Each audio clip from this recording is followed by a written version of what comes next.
Okay, I'm gonna have a seat. Okay. So, I'm Mobeen Farooq from Brooklyn College, McClure Honors College Program. Today is April 10th, 2009, and in front of me is the former mayor of New York City, Edward Koch. And today we're going to discuss your time as mayor and its relationship with the AIDS crisis. So, Mr. Mayor, when did you first realize that the AIDS phenomenon was really, uh, really taking over the city? Well, it's hard to fix a date. In fact, my suggestion is that you look at a book that we put out based on the records of the city. That can be obtained from the LaGuardia Library. When we conclude here, I'll get the title and you can call Okay, them. great. And it gives you the records rather than depending on my memory. Okay. But my recollection is that the AIDS crisis began, I think it was in 1981, Okay. and it started, as I'm sure you know, by identification in San Francisco of a group of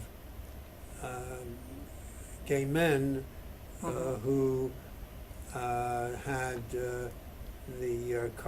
I think it was called the Kaposi syndrome. That's the blotch on the skin, Okay. which was unusual, and it is a cancer. Mhm.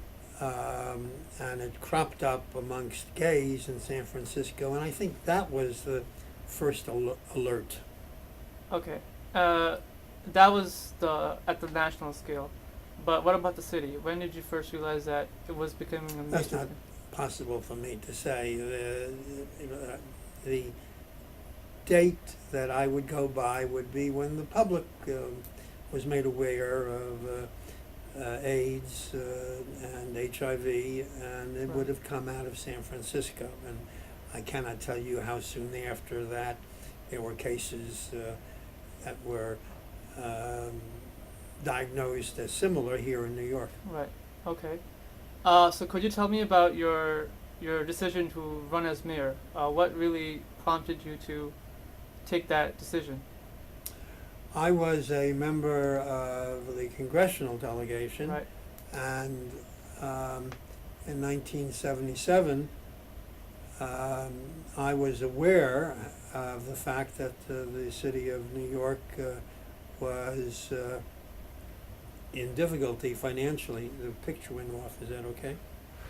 That's fine. Yes. Um, and that came about when a vice president of Citibank called me in my capacity as secretary of the congressional delegation from New York Mhm. and asked to be heard by the members about the city's pending fiscal crisis. Okay. And he explained that the banks were no longer going to lend money to the city Right.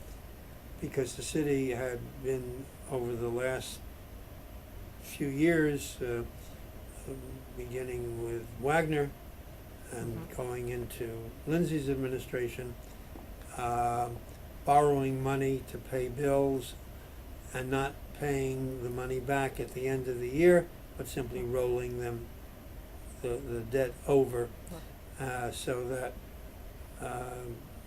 the city's short-term debt to the banks was about $6 billion, Uh-huh. which they didn't expect to be repaid, and so they were going to stop lending. Okay. So that was basically your first um, object or your first goal as mayor to basically take care of the financial crisis at hand.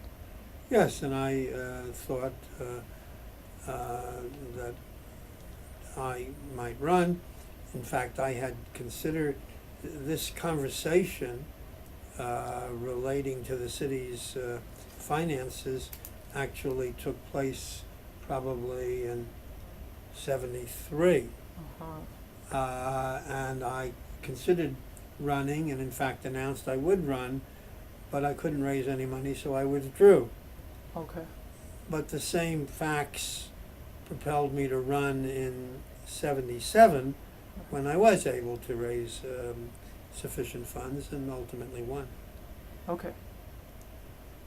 And at that time, in order to balance the financial situation in New York City, where did you basically see to take the revenue? Like what was the special sector that you? There was no special sector. So The city's budget is, and still is, 25% directed to education and 25% directed to human resources administration. Okay. Those would be poverty programs for the most part. Mm-hmm. That's 50% of the whole budget. And 50% of the entire budget is spent on personnel.